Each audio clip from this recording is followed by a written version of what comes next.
450 g pšeničnog integralnog brašna,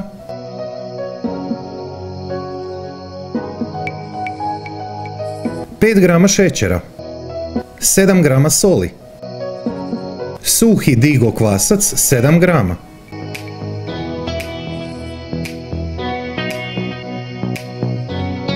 2,5 decilitra mlake vode, pripazite ne smije biti vruća, 5 velikih žlica suncokretovog ulja,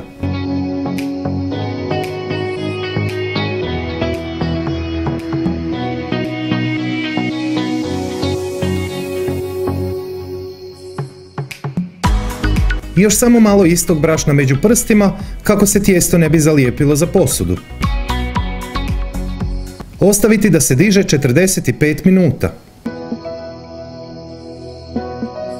500 g tikvica,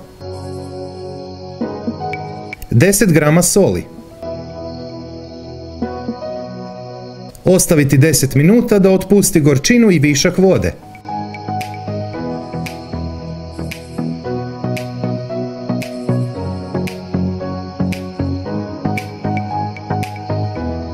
Slanutak, negdje se kaže leblebija, iz konzerve u slanoj vodi, 300 g ocijeđena masa. Puno listića peršina. Manji luk, ma samo 70 g. 2 češnja češnjaka.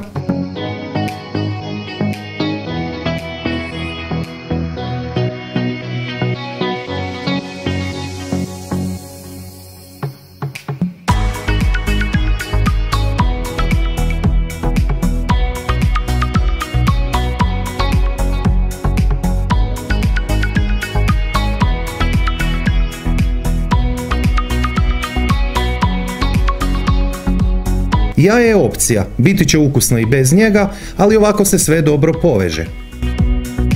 2 pune velike žlice parmezana. 5 g crvene slatke mljevene paprike. Papar. Malo muškatnog oraščića, opcija ako imate.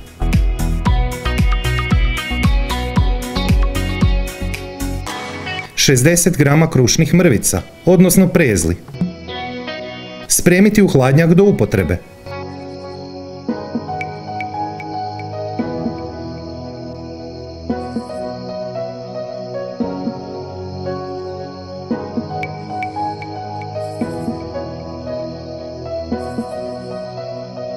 Pokriti samo na 10 minuta, to jest ono vrijeme koje je potrebno da se pećnica ugrije na 200 stupnjeva, s uključenim gornjim i donjim grijačem, znači bez ventilatora na vrući zrak.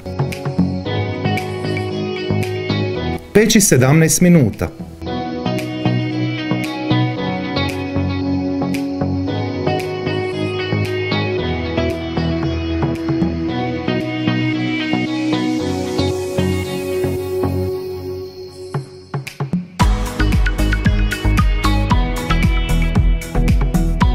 Malo suncokretovog ulja.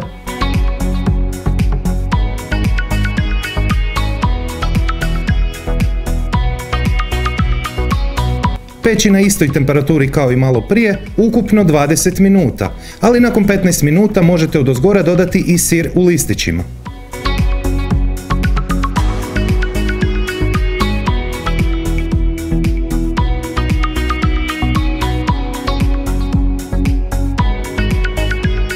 Umak, 200 g kiselog vrhnja, 50 g kečapa i 25 g majoneze.